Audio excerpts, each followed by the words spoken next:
E dando continuidade, então, a gente vai passar para agora mais um módulo que ficou a minha responsabilidade, né? Que é falar sobre amor e disciplina. Mas eu quero começar com disciplina. E eu sempre busquei na palavra de Deus muita direção na educação dos meus filhos. Então, eu separei alguns versículos aqui que às vezes muitos de vocês já conhecem, mas para a gente entender a importância da disciplina na vida dos nossos filhos. E a gente não pode abrir mão disso, porque Deus nos ordena, né, a disciplina.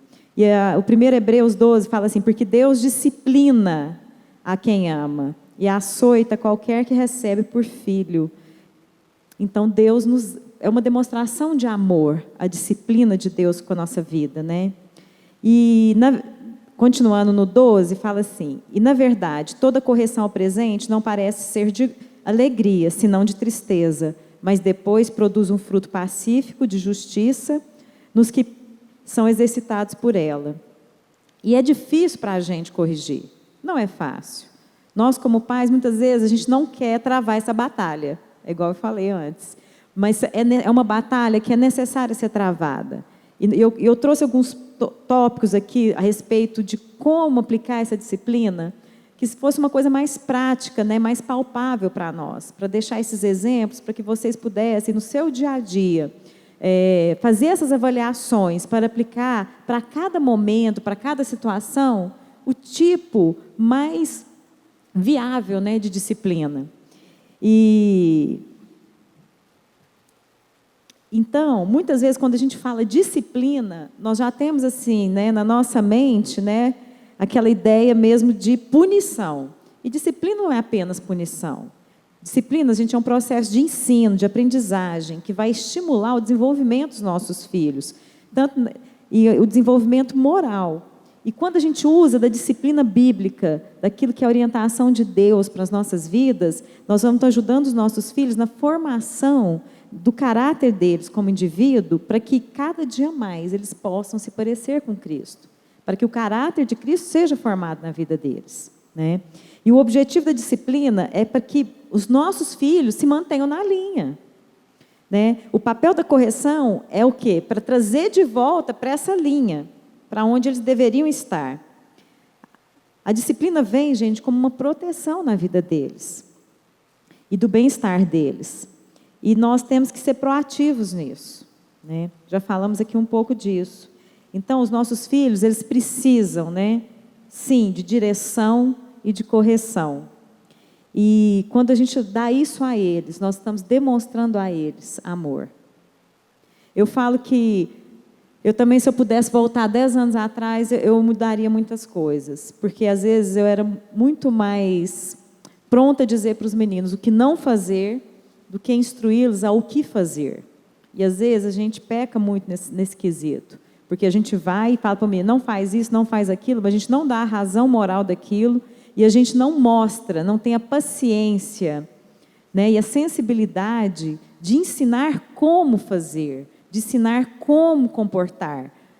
Às vezes a gente quer o comportamento ali, daquela forma, e às vezes a gente não para ensinar como deveria ser o comportamento. A gente só disciplina o comportamento errado, mas não ensina o comportamento certo.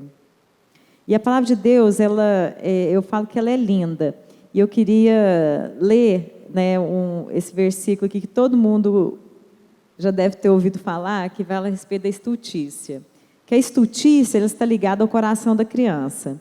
Mas que a vara da disciplina, ou seja, essa correção na vida dessa criança, a afastará dessa estultícia. Então, tanto que é importante essa questão da disciplina na vida dos nossos filhos. E como o Alexandre falou, lá em casa a gente tem a regrinha, né? Que a gente estabeleceu que desobediência gera disciplina. E isso, dependendo do nível de desobediência, vai ser o nível de correção que eles vão receber, né? Nós temos essa responsabilidade, né, de instruir os nossos filhos, de ensinar os nossos filhos no caminho que eles devem andar. E a gente sabe que se a gente fizer isso com afinco, gente, é árduo. Educar filhos é algo assim fantástico. Eu acho que é algo assim, uma aventura maravilhosa, é uma coisa assim sobrenatural mesmo. mas precisa de muita energia nossa colocada na educação. Mas eu tenho certeza que tudo aquilo que a gente tem semeado, nós vamos colher lá na frente. E não é um fruto que ele vem rápido, é um fruto que demora, né? Mas que a gente tem que ter essa paciência e continuar regando, regando. Uma vez eu li que tem uma planta, acho que é o bambu, 7 anos. Você vai lá, planta e nada aparece. Mas, de repente, quando ela nasce nesses 7 anos, em 6 meses, ela atinge alturas gigantescas, né? Então, eu creio que o coração dos meus filhos é um coração fértil e que as sementes que a gente lançou e temos lançado nesses corações vão encontrar essa terra fértil e vão germinar e vão florescer, frutificar e vão dar frutos que permaneçam. Amém? Amém. Paulo, aproveitando o tema então, tem uma pergunta relacionada a isso que fala como lidar com as mentiras dos filhos quando chega a um ponto que já está gerando quebra de confiança. Não, a primeira mentira já quebrou a confiança. Total, né? Gente, não é fácil. Hã? Não vou falar. Eu pessoalmente creio que a mentira é um dos piores, se não o pior problema dos nossos filhos ou pecado dos nossos filhos. Porque ela é o divisor de águas entre confiança e não confiança. Então, nós sabemos que a mentira ela pode ser usada para muitas coisas.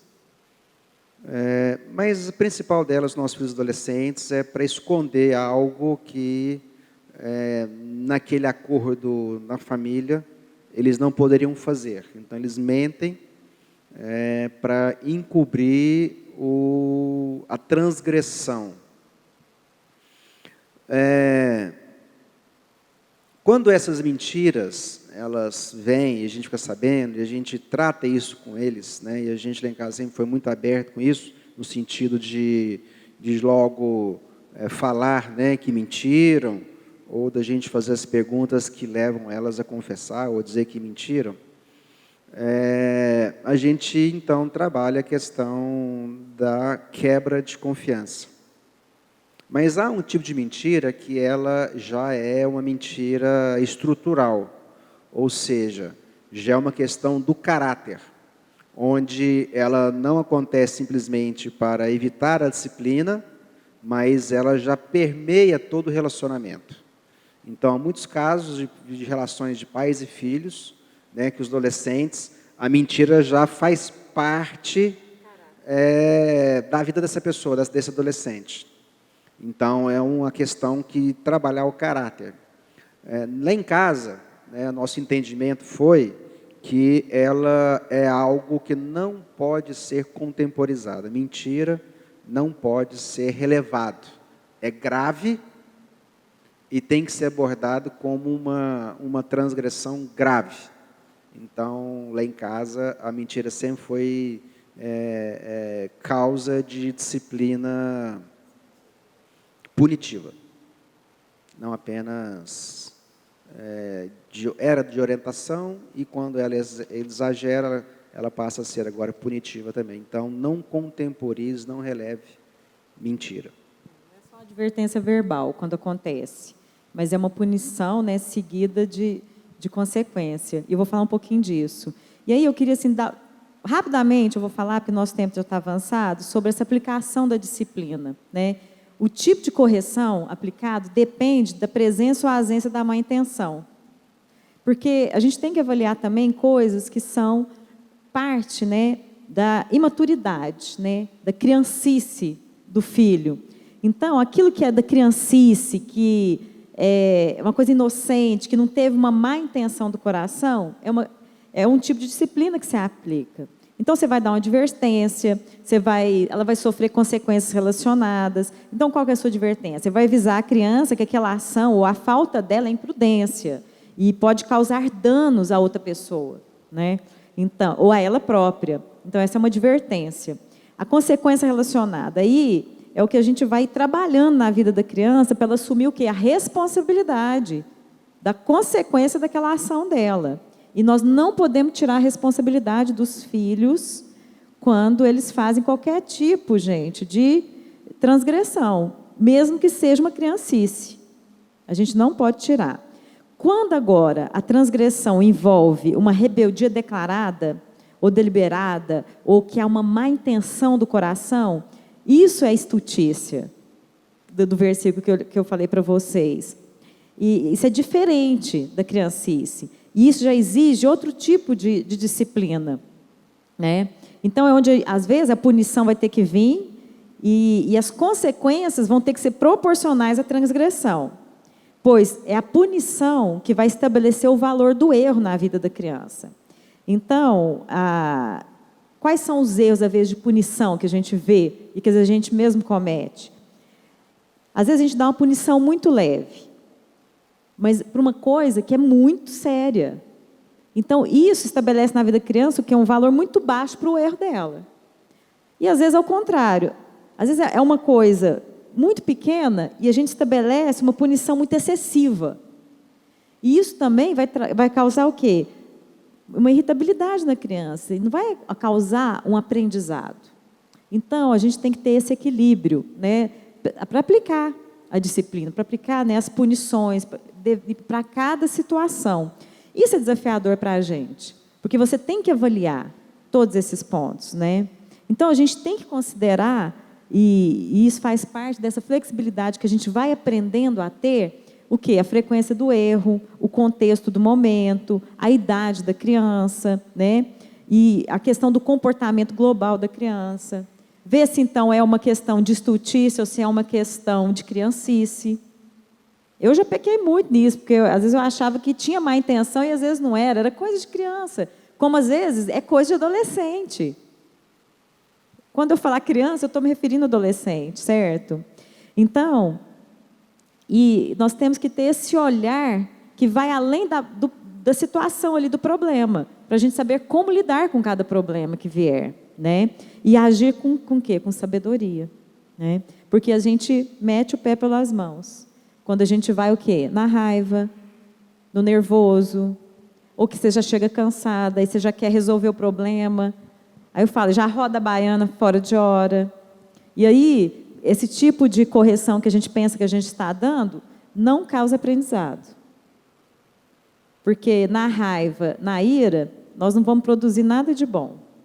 Não vai haver aprendizado da situação. Não vai haver correção, certo?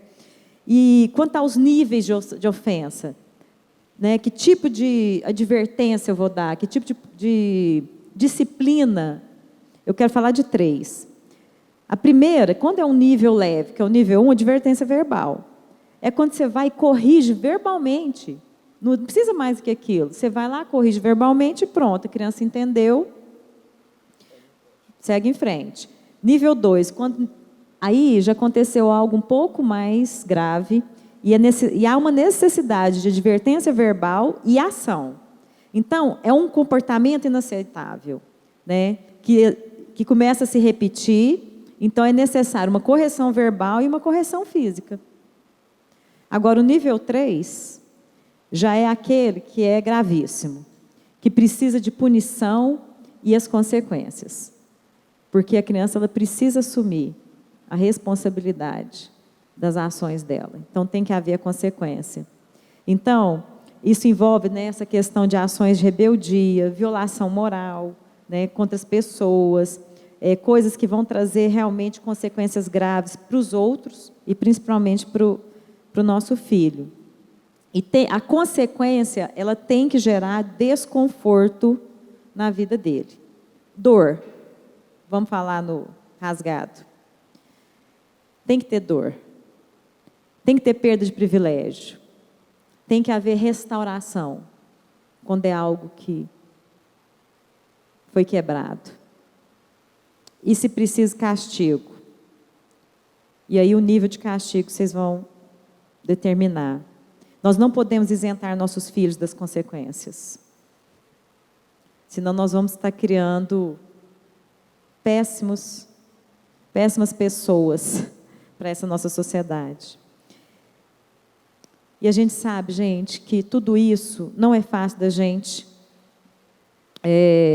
a cada dia, né, colocar em prática, mas é algo necessário, que nós temos que ter força, que nós temos que ter energia e gastar energia para isso. Porque disciplina expressa amor, expressa cuidado. Quer dizer, eu me importo com você e com o que você faz. Porque se a gente fizesse de conta que não tínhamos visto nada do que as meninas fizeram, ou que, mentiu, todo mundo mente. Não. E se a gente não fizesse nenhum tipo assim, dessa importância a as questões, eu tenho certeza que os nossos filhos se sentiriam que eles não têm importância nenhuma para a gente não estava nem aí para eles, e isso é uma expressão mesmo de que meu pai não me ama. Mas quando a gente se importa, que a gente disciplina, a gente está dizendo que a gente ama, né? E para falar de amor, eu queria citar aqui algo que foi muito importante para nós, quando a gente aprendeu sobre isso, e muitos de vocês às vezes devem conhecer, mas eu achei importante da gente colocar, porque eu sei que muitas pessoas nunca ouviram falar disso. É como dizer eu te amo. Todos nós temos um tanque de amor dentro de nós que precisa ser preenchido. E os nossos filhos também. Deus nos deu essa capacidade de amar de duas formas: de sentir amor e de dar amor. Deus é amor. E Ele fala para a gente amar ao outro. Ele nos dá essa possibilidade de amar o outro. Então, nós temos esses dois lados, né, que a gente precisa compreender na nossa vida. Que a gente ama através da ação. É o lado de dar amor. E que a gente ama através do sentimento. Que é o lado que? De receber amor. O problema, sabe qual que é? É porque nós temos diferentes maneiras de demonstrar amor e de sentir amor. Às vezes a forma que você sente amor e que você demonstra amor é uma linguagem. E a forma que o seu filho demonstra e sente amor é outra. E quando a gente descobriu, né, que a gente conheceu sobre essa questão dessa linguagem, a gente começou a entender que cada filho tinha uma linguagem diferente e que cada filho precisava ser amado de forma diferente. E o que a gente aprendeu foi sobre as 5 linguagens do amor. Quem que conhece? Alguns não conhecem. E existe, é do Gary Chapman, esse livro, depois se vocês quiserem adquirir, tem as 5 linguagens do amor e tem as 5 linguagens do adolescente. E tem da criança também, mas eu falo assim, porque aí cada um vai tratar mais específico de situações ligadas à faixa etária. Quando a gente conheceu disso, isso foi bom para tratar o quê? A nossa linguagem própria, a minha e do Alexandre, enquanto casal, enquanto indivíduo. E a gente foi descobrir, né, qual que era a nossa linguagem, como que a gente entendia amor. E normalmente, como a gente entende amor, qual que é a nossa linguagem, é que a gente faz para o outro. E quando a gente entende que a linguagem do outro não é a nossa, isso vai demandar de nós o quê? Um esforço. Porque agora eu sei qual que é a linguagem dele. Então, para ele se sentir amado, eu me esforço para expressar o meu amor através dessa linguagem que o coração dele entende. Essa linguagem que enche o tanque de amor dele. E são 5 as linguagens que eu quero deixar com vocês, né? Para quem ainda muita gente não conhece, que é o seguinte.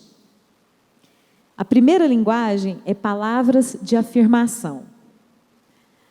E o que é palavras de afirmação? Você se sente amado quando alguém chega para você e fala palavras positivas, de incentivo, palavras que te põem para cima, palavras que te edificam e que te lembram quem você é. Essas são palavras de afirmação. Como você está linda, você é capaz, você pode, você dá conta. Nossa, essa atitude sua, mamãe ficou muito orgulhosa de você. E aí vai. Então, palavras de afirmação é uma das linguagens de comunicar amor. Atos de serviço. Atos de serviço é quando você faz as coisas para o outro. Você serve o outro. Em todos os sentidos, quando você faz uma comida, quando você chega e serve alguma coisa, você faz um favor, a pessoa está precisando que você passe em algum lugar e faça algum serviço para ela e você faz, a pessoa se sente amada quando ela é servida por você. É a segunda linguagem. A terceira linguagem é dar presentes. Por quê? Porque para essa pessoa que entende, e gente, não precisa ser presente caro, é aquela questão, lembrei-me de você quando eu estava longe de você, e eu trouxe um presente para você. É a terceira. A quarta é tempo de qualidade. É tempo de qualidade mesmo. É quando você investe tempo na vida da pessoa, em ouvir, em se comunicar com ela, em estar inteira ali. É aquela hora assim que o celular fica longe, mas que você pode estar ali integralmente com aquela pessoa. Tem gente que se sente amada quando você larga tudo e dá atenção especial, conversa, dá esse tempo de qualidade para a pessoa. E o quinto é contato físico e proximidade, que tem a ver mesmo com abraço, com beijo, com toque, de ficar de mão dada, de estar junto. Gente, eu quero falar para vocês que filho quer colo sempre. Contato físico é uma coisa que tem que ter sempre, não importa a idade. Às vezes, minha filha de 20 anos precisa de colo. Ela precisa disso. Porque, na realidade, essas 5 linguagens, todos nós precisamos. E se a gente puder usar dessas 5 linguagens sempre com o outro, é maravilhoso. Mas o que a gente tem que fazer agora? Identificar qual que é a que fala mais alto, qual que é a primordial, qual que é a que realmente assim, é a primeira, que você entende amor. E trabalhar essa na vida do seu filho. Lá em casa eu já identifiquei. 2 é atos de serviço. Então, quando elas me pedem uma coisa, eu estou sempre pronta a atender. O outro, já reparei, que é presente. Então, às vezes, eu vou no supermercado, compro um M&M's, põe lá no quarto, põe um bilhetinho. Vira e mexe, eu faço uma coisinha para ele, coloco lá, trago para ele um presente, aí ele fica surpreendido, eu vejo que ele se sente amado com aquilo. A outra tem certeza, sem dúvida, que é palavra de afirmação. Então, eu vejo o quanto ela precisa dessas palavras de afirmação. E, às vezes, eu sou um pouco negligente nisso. Então, eu preciso me esforçar em elogiar mais. Entendeu? Então, é mais ou menos por aí. Então, a gente precisa, quando a gente entende um pouco dessa linguagem do amor e começa a pôr em prática, a gente começa a ver o resultado disso na vida dos filhos e na vida do cônjuge também. Por quê? Porque você começa a expressar amor da maneira que o outro entende. Isso é fantástico, gente. Isso é primordial. Isso é encher o tanque do outro. É realmente fazer com que o outro se sinta plenamente amado. Na internet, se você procurar, tem um teste que você faz sobre linguagens do amor. Você faz o teste e lá vai dar a porcentagem certinha. Você vai descobrir, se você ainda não identificou na sua vida, qual que é a mais, né, a primeira, né, dessas linguagens. Depois, se você tiver curiosidade, pode fazer os filhos fazerem também. Lá em casa, as meninas fizeram. E para fechar, então, eu queria falar o seguinte, que sentir-se amado não é fundamento suficiente para um comportamento correto. Assim também, como não se sentir amado, não justifica o comportamento errado.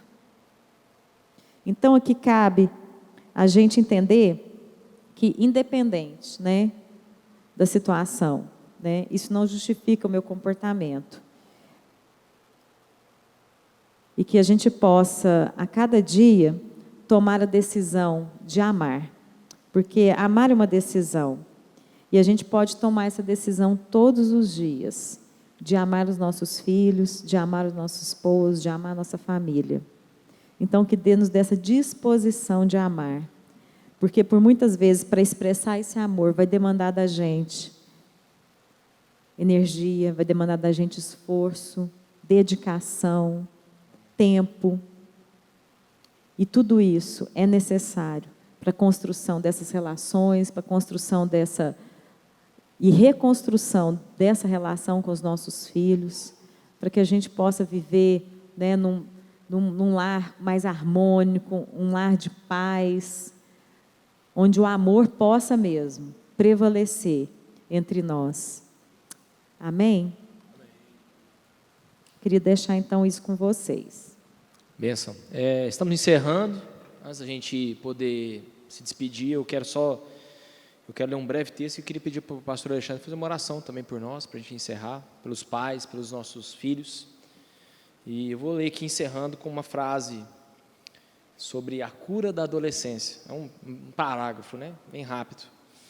Achei interessante porque trata a adolescência, né? Como quase uma doença, né? E para nós às vezes é isso mesmo. E ele diz assim: a adolescência tem cura, uma cura apenas, que porém não pode interessar ao garoto ou à garota que está em pleno sofrimento. A cura da adolescência vem do passar do tempo e do gradual desenrolar dos processos de amadurecimento. Estes, de fato, conduzem ao final, ao aparecimento da pessoa adulta. Então, em breve teremos nossos adolescentes curados. Amém? Amém. Pastor Alexandre. Muito bom, né? Obrigado pela sua presença, pela sua disposição de estar conosco aqui. Muito importante que a gente, além de ter a oportunidade e o privilégio de falar com vocês, de produzir o conteúdo, de ter esse conteúdo agora em áudio e vídeo também, que pode ser consultado por você ou por outras pessoas.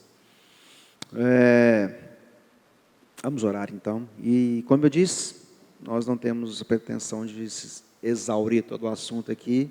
Nós teremos momentos iguais a esse aí ao caminhar do ano que vem, tanto para nós pais quanto para os nossos filhos adolescentes e crianças, né, para adolescentes. A chance de termos menos desafios com os nossos filhos adolescentes starta lá com os nossos filhos crianças ainda. Meu Pai, obrigado, Senhor, por esse tempo na Tua presença, obrigado por esse tema que o Senhor gerou no nosso coração.